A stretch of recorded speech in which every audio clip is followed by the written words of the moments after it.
Alors sur la route de Château-Chinon, il y a un panneau routier où il y a écrit « Le Fou de Verdun ». En voyant ce panneau, je me suis demandé « Le Fou de Verdun dans la Nièvre, c'est quoi ?» Et l'idée du livre m'est venue en voyant ce panneau. Je me suis demandé que signifiait le Fou de Verdun dans la Nièvre. Un soldat rentré fou de la guerre. Mais pas du tout, le Fou de Verdun c'est tout à fait autre chose. Je suis parti de cette idée d'un soldat fou pour arriver à la fin du livre à la véritable explication. Je suis Jean-Louis Fèvre, peintre et écrivain. Je vis et je travaille à Aligny-en-Morvan. Donc l'histoire se déroule après l'armistice de 1918, après la Grande Guerre.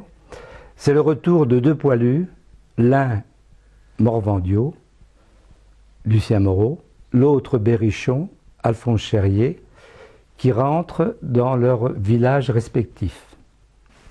Je reviens en arrière, en 1916, je décris les scènes de guerre dans les tranchées pour montrer ce que les deux poilus ont vécu.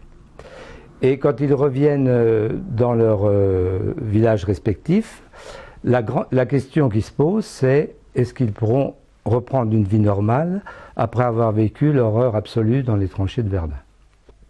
Le poilu Lucien Moreau est mentalement atteint.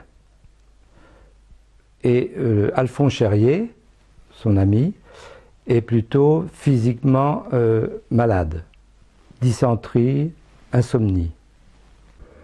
Alors l'histoire commence quand Lucien Moreau arrive à son village, habillé en soldat, retrouve sa femme dans la ferme, sa femme Solange, qui ne le reconnaît à peine, et lui aussi a du mal à la reconnaître. Solange se promet de guérir Lucien par tous les moyens, parce qu'elle veut retrouver son mari comme il était avant la guerre. Et elle est prête à faire des sacrifices pour aller dans ce sens. Solange rappelle à Lucien tous leurs souvenirs d'avant, mais ça ne suffit pas. Elle l'emmène même jusqu'aux fontaines sacrées pour aller chercher l'eau miraculeuse et essayer de le guérir. Mais elle n'y arrivera pas.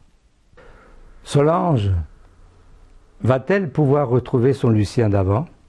Ce livre, important pour moi, m'a particulièrement touché et j'espère que vous serez touchés en le lisant également.